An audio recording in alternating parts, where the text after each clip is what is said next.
नमस्कार विद्यार्थी मित्रांनो, तुमचं स्वागत आहे जय हिंद पाठशाला या युट्यूब चॅनल मध्ये। आज आपण अर्थशास्त्रातील भारतीय लोकसंख्या या घटकाचा अभ्यास करणार आहोत। परीक्षा कुठलीही असो, भारतीय लोकसंख्येवर प्रश्न हे येतातच। चला तर मग सुरुवात करूया आपल्या अभ्यासाच्या सुंदर प्रवासाला। तत्पूर्वी मी तुम्हाला सांगू इच्छिते की जर तुम्ही आमच्या चॅनलवर नवीन असाल तर चॅनलला सबस्क्राईब करा आणि जास्तीत जास्त गरजू, मेहनती आणि जिद्दी विद्यार्थ्यांपर्यंत हा व्हिडिओ पोहोचवा। आता आपण भारतीय लोकसंख्या या टॉपिकला सुरुवात करूया। भारतीय लोकसंख्या पाहत असताना सुरुवातीची काही माहिती आपण घेऊया। जसं की आपली भारताची लोकसंख्या किती आहे? 121 कोटी। मग महाराष्ट्राची लोकसंख्या किती आहे? तर महाराष्ट्राची लोकसंख्या 11.24 कोटी एवढी आहे। आपली लोकसंख्या कधी सुरुवात झाली मोजण्यास? तर ती 1872 मध्ये लॉर्ड मेयो यांनी सुरुवात केली। मग स्वातंत्र्यापूर्वी आपल्या किती लोकसंख्या मोजून झाल्या? तर स्वातंत्र्यापूर्वी आपण 8 लोकसंख्या मोजलेल्या आहेत। म्हणजेच लोकसंख्या म्हणजेच जनगणना। स्वातंत्र्यापूर्वी आपल्या 8 जनगणना झाल्यात आणि स्वातंत्र्यानंतर 7 जनगणना झाल्यात। त्याचबरोबर आता जी सुरुवात आहे 2026 ची जनगणना मोजण्यास सुरुवात आहे, ती जनगणना ही स्वातंत्र्यानंतरची 8वी जनगणना आहे। मग या 16व्या जनगणना एकूणातली 16वी आहे। मग आपण 16वी 2026 ची जी जनगणना आहे ती 16वी गृहीत धरूनच बोलूया एकूण जनगणनेतील। तर 16व्या जनगणनेचे आयुक्त आहेत मृत्युंजय कुमार नारायण। तिला खर्च येणार आहे 11,718 कोटी एवढा। तिचा कालावधी 1 एप्रिल 2026 ला सुरू झालेला आहे। म्हणजे ही काही लेटेस्ट माहिती आहे आपल्या भारतीय लोकसंख्येबद्दल। मग आपला भारत देश हा लोकसंख्येने जगामध्ये कोणत्या क्रमांकाला आहे? तर भारतीय लोकसंख्येमध्ये आपला देश दुसऱ्या क्रमांकाला आहे आणि पहिला कोण आहे? तर चीन आहे। मग आपल्या एकूण आतापर्यंत किती जनगणना झालेल्या आहेत? तर त्या 15 झाल्यात। सुरुवात मी सांगितल्याप्रमाणे 1872 ला लॉर्ड मेयो यांनी केले। स्वातंत्र्यापूर्व 8 आणि स्वातंत्र्यानंतर 7 झाल्यात आणि 2026 ची जी आहे ती 8वी आहे। मग आता आपण लोकसंख्येच्या काही संकल्पना अभ्यासू आणि हा व्हिडिओ परत एकदा सांगते अर्थशास्त्राच्या दृष्टीने असेल, त्यामुळे यात आकडेवारी मेन्शन केलेली नाही। ती आकडेवारी आपण भूगोलाच्या दृष्टीने महत्वाची आहे, ती आपण भूगोलाच्या लोकसंख्येच्या या चॅप्टर मध्ये पाहूया। तर लोकसंख्या वाढीच्या वेगवेगळ्या संकल्पना आहेत, ज्यामध्ये लोकसंख्येची घनता। लोकसंख्येची घनता कशी मोजली जाते? तर लोकसंख्येची घनता दर चौकीनी मध्ये किती लोक राहतात यानुसार आपल्या लोकसंख्येची घनता मोजली जाते। याचं काही सूत्र आहे का? तर हो, आपल्या लोकसंख्येची घनता मोजण्याचं एक सूत्र आहे, ते म्हणजे प्रदेशातील एकूण लोकसंख्या भागिले त्या प्रदेशातील एकूण क्षेत्रफळ। म्हणजे त्या प्रदेशातली लोकसंख्या भागिले क्षेत्रफळ असं शॉर्ट मध्ये आपण सांगू शकतो। त्यातून आपल्याला लोकसंख्येची घनता भेटत असते। यानंतर लिंग गुणोत्तर। लिंग गुणोत्तर कसं मोजायचं? तर दर 1000 पुरुषांमागे जी स्त्रियांची संख्या असते त्याला लिंग गुणोत्तर किंवा स्त्रीलिंग गुणोत्तर असं म्हणतात। मग ती कशी मोजण्याची किंवा तिचं सूत्र काय आहे का? तर हो आहे, प्रदेशातील एकूण स्त्रियांची संख्या भागिले त्या प्रदेशातील एकूण पुरुषांची संख्या गुणिले 1000। हे काय आहे? तर हे लिंग गुणोत्तर मिळवण्याचं सूत्र आहे। त्यानंतर साक्षर। आता साक्षरता दर किंवा साक्षर कोणाला म्हणायचं? तर 7 वर्षावरील जो कोणी व्यक्ती असेल तो कोणतीही भाषा वाचू अथवा लिहू शकतो त्याला साक्षर म्हणायचं। पण संयुक्त राष्ट्र संघाने काय सांगितलंय? वाचू आणि लिहू दोन्ही शकते तेव्हा साक्षर म्हणायचं। पण आपल्या भारतामध्ये कुठली संकल्पना लक्षात घ्यायची, तर वाचणं अथवा लिहिणं ते कुठल्याही भाषेमध्ये त्याला आपण साक्षर म्हणतो. मग जन्मदर कशाला म्हणायचं? आता जन्मदर हा एका वर्षात प्रति 1000 लोकसंख्येच्या मागे जन्माला आलेल्या बालकांची जी काही संख्या आहे तिला आपण जन्मदर म्हणू शकतो. आणि सगळ्यात महत्वाचं, मृत्यू दर कशाला म्हणायचं? तर मृत्यू दर म्हणजे एका वर्षात प्रति 1000 लोकसंख्येच्या मागे मृत्यू पावलेल्या व्यक्ती हा मृत्यू दर असतो. मग आता नवीन एक संकल्पना आहे जिचं नाव आहे जीवित प्रमाण दर. आता जीवित प्रमाण दर ही संकल्पना नेमकी काय आहे? तर जीवित प्रमाण दर ही संकल्पना आपल्याला खरी स्थिती दाखवते, तेही लोकसंख्या वाढीची. ती कशी मोजली जाते? तर जन्मदर वजा मृत्यू दर आणि मग आपल्याला भेटते आपल्या भारताची खरी लोकसंख्यातील वाढ. म्हणजेच काय? तर जीवित प्रमाण दर. यानंतर आता आपण लोकसंख्येतील वाढीतील बदल कसे कसे घडत गेले आपल्या स्वातंत्र्याच्या पूर्वीपासून स्वातंत्र्यानंतर हे पाहूया. त्यामध्ये सगळ्यात जास्त घट झालेली म्हटलं तर आपल्या लोकसंख्या वाढीची घट झालेली म्हटलं तर ती झाली होती 1911 ते 1921 या दरम्यान. आता 1911 ला किती लोकसंख्या होती? तर 25.2 कोटी एवढी लोकसंख्या होती आणि ती कमी होऊन 1921 ला 25.1 कोटी एवढी झालेली आहे. मग 1921 ला लोकसंख्या कमी होण्याचं काय कारण आहे? तर 1921 ला भीषण दुष्काळ झालेला होता, त्याचबरोबर साथीचे रोग पण आले होते आणि सगळ्यात महत्वाचं म्हणजे त्या काळामध्ये पहिलं महायुद्ध झालं होतं. या सर्व कारणाचा परिणाम हा लोकसंख्या वाढीवर 1921 मध्ये झालेला आपल्याला दिसून येतो. मग आपण 1921 हे वर्ष महाविभाजनाचं वर्ष म्हणून सुद्धा ओळखतो. त्याचं एकच कारण आहे की 1921 नंतर कधीच लोकसंख्या घटली नाही, फक्त आणि फक्त 1921 लाच घटली आणि त्याचे कारण तसेच होते. त्यानंतर सकारात्मक वृद्धी दर दिसला आपल्याला 1931 ते 1941 या काळामध्ये. या काळामध्ये वार्षिक वृद्धी दर हा 1 पासून ते 3% वाढलेला आपल्याला दिसला. त्यानंतर सुधारित वाढ. आता स्वतंत्र झाला आपला देश. स्वतंत्र झाल्यानंतर 1951 साली आपण आरोग्याच्या सुविधांवर देण्यासाठी भर दिला. हा भर लोकसंख्येतील वाढीला कारणीभूत ठरला आणि 1971 ते 2001 या काळामध्ये आपल्या लोकसंख्येचा विस्फोट झाला. तोही 2% वार्षिक वृद्धी दर 2% पेक्षा जास्त किंवा 2% एवढा वाढलेला 1971 ते 2001 पर्यंतचा लोकसंख्या वाढीचा दर राहिला. मग वृद्धी दरात घट केव्हा दिसली?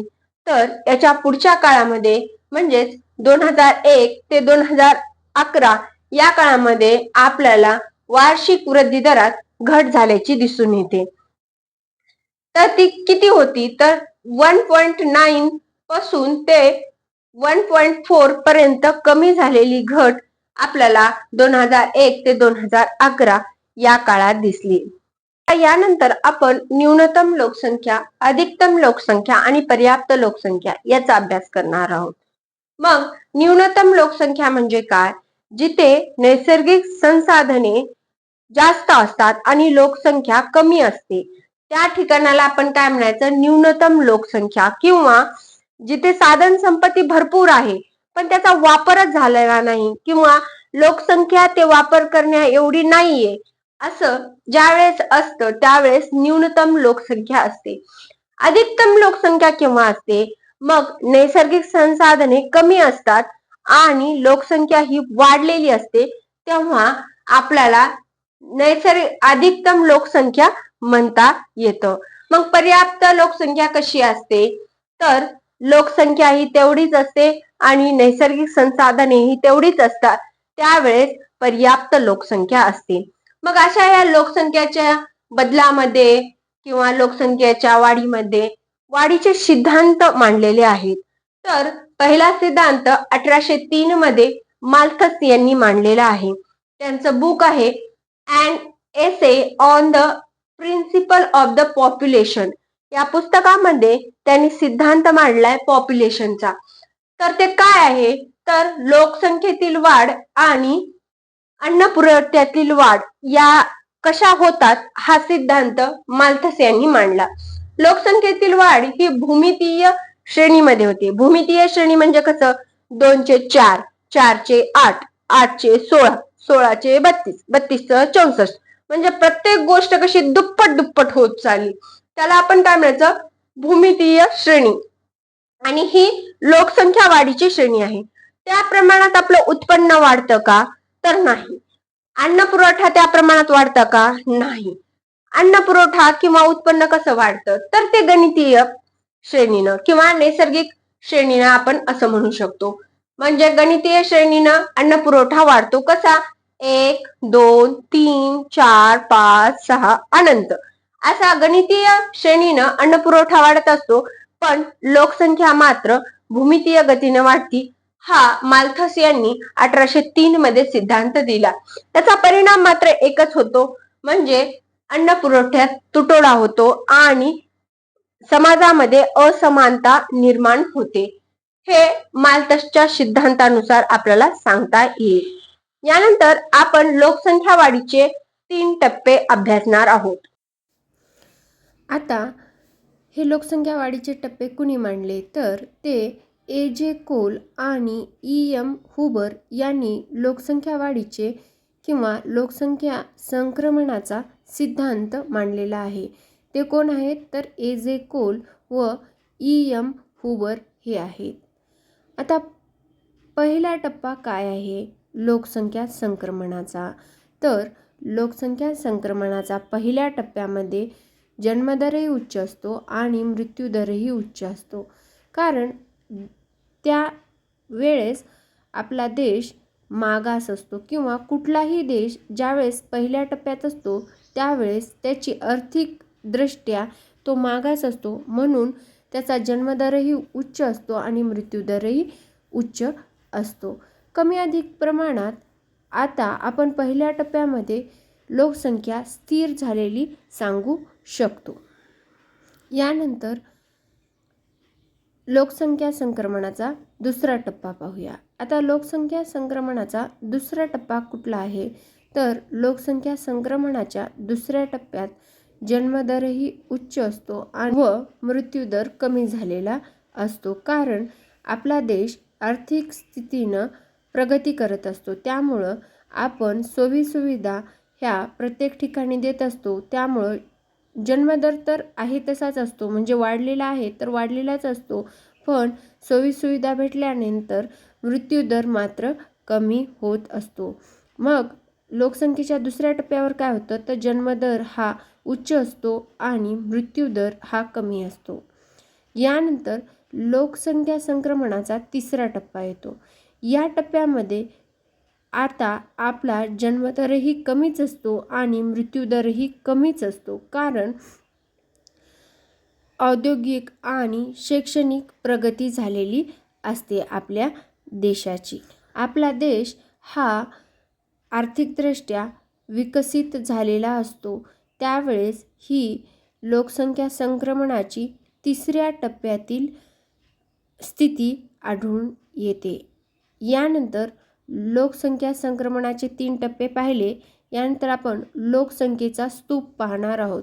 आता लोकसंख्येचा स्तूप काय सांगतो, तर लोकसंख्येचा स्तूप असं सांगतो की म्हाताऱ्या लोकांचं तरुण मुलाशी काय प्रमाण आहे. म्हणजे काय, तर म्हातारे लोक आणि तरुण मुलांचं काय प्रमाण आहे हे आपल्याला लोकसंख्येचा स्तूप सांगत असतो. मग आपल्या भारत देशाचा लोकसंख्येचा स्तूप कसा आहे, तर आपल्या भारत देशाचा लोकसंख्येचा स्तूप हा त्रिकोणासारखा आहे, ज्याचा माथा हा अरुंद आहे आणि पाया हा रुंद आहे. म्हणजे आपल्याला एक लहान मुलांची संख्या जास्त आहे, ज्यामध्ये आपला देश हा तरुणाचा देश म्हणून ओळखला जातो. यामुळे आपल्याला लहान मुलांची संख्या येथे जास्त दिसत आहे आणि म्हातारे माणसं कमी होताना दिसत आहेत. हा झाला लोकसंख्या वाढीचा स्तूप, ज्यामध्ये आपण म्हाताऱ्या लोकांची स्थिती कमी झालेली पाहतो आणि लहान मुलांची स्थिती ही वाढलेली पाहतो. यानंतर आता आपण राष्ट्रीय लोकसंख्या धोरण 1976 हे अभ्यासणार आहोत. त्यामध्ये आता आपण जगातला पहिला देश आहोत ज्याने कुटुंब नियोजन केलेलं आहे किंवा कुटुंब नियोजन करण्यास सांगितलेला आपला जगातील भारत हा पहिला देश आहे. मग राष्ट्रीय लोकसंख्या धोरण 1976च्या काय शिफारशी आहे, तर त्यांची पहिली आणि मुख्य शिफारस आहे ती म्हणजे लग्नाचे वय हे स्त्रीचे 18 आणि पुरुषाचे 21. त्यानंतर कुटुंब नियोजनास मदत करण्याच्या वेगवेगळ्या योजनासुद्धा या 1976च्या राष्ट्रीय लोकसंख्या धोरणात सांगितलेल्या आहेत. यानंतर सगळ्यात महत्त्वाचं म्हणजे राष्ट्रीय लोकसंख्या धोरण 2000. हे खूप महत्त्वाचं आहे, कारण प्रत्येक परीक्षेमध्ये यावर एक तरी प्रश्न विचारला जातो. ती राज्यसेवा असो का कंबाईनची ग्रुप बी असो का ग्रुप सी असो का ह्या दोन्हीच्या मेन्स असो किंवा तिन्हीच्याही मेन्स असो, या सर्व परीक्षेमध्ये लोकसंख्या धोरण 2000चं विचारलं जातं. तर या 2000च्या लोकसंख्या धोरणामध्ये 3 प्रकारची उद्दिष्ट ठेवलेली होती. ती कुठलं होतं, तर एक म्हणजे तातडीचं उद्दिष्ट, ज्यामध्ये एकात्मिक आरोग्य सेवा सुधारायच्या होत्या, त्याचबरोबर आपल्या देशाच्या पायाभूत सुविधा सुद्धा उपलब्ध करायच्या होत्या, रस्ते वगैरे बांधायचे होते. त्याचबरोबर मध्यावधीचं एक लक्ष त्यांनी ठेवलं होतं, ज्यामध्ये हम दो हमारे दो हे एक नारा ज्याचा फेमस आहे, तो नारा 2010 पर्यंत जनन दर हा 2.1 इतका करायचा होता. म्हणजे आपल्याला हम दो हमारे दोन मुलं असं मध्यावधी 2010 पर्यंत करायचं होतं. आणि दीर्घकालीन विचारात घेतलं तर 2045 पर्यंत आपली लोकसंख्या ही स्थिर करायची होती. आता दुसरे उद्दिष्ट काय होते, तर माता मृत्यू दर हा 100 पेक्षा खाली आणणं होतं. त्याचबरोबर शिशु मृत्यू दर हा 1000 बालकामागे 30 बालकांपर्यंत कमी करायचा होता किंवा खाली आणायचा होता, 30 पर्यंत शिशु मृत्यू दर. त्यानंतर साथीच्या रोगावर नियंत्रण आणायचं होतं, एड्सचा प्रसार रोखायचा होता. त्याचबरोबर 80% प्रसूती म्हणजे डिलेव्हरी, 80% डिलेव्हरी ह्या दवाखान्यात झाल्या पाहिजे आणि 100% डिलेव्हरी ह्या कुशल व्यक्तीनेच केल्या पाहिजे. हे एक उद्दिष्ट 2000च्या लोकसंख्येचं होतं. आणि सगळ्यात महत्वाचं म्हणजे जन्म मृत्यूची नोंद ही 100% झालीच पाहिजे होतं. हे राष्ट्रीय लोकसंख्या धोरणाचं 2000चं ध्येय होतं.